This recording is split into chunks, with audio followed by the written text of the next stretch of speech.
Question जे की English मध्ये विचारतात, वेगवेगळ्या टाइपचे क्वेश्चन विचारतात, त्यापैकीच काही पाहिजेत आपल्याला. अप टू यूपीएससी एमपीएससी ला सुद्धा असे क्वेश्चन विचारले जातात. तर कुठले कुठले असतात चला पाहूया एक क्वेश्चन.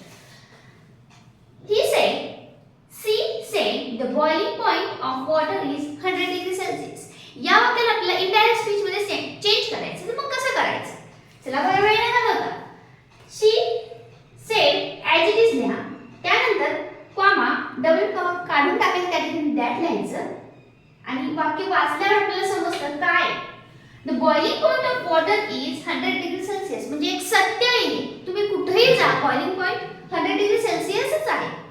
कुठेही गेले तरी हे चेंज होत नाही. त्यावेळेस दॅट लिहा, त्यानंतर दिलेलं जे वाक्य आहे द बॉइलिंग पॉइंट पासून ते अप टू एंड पर्यंत वाक्य जशास तसं लिहून काढायचं.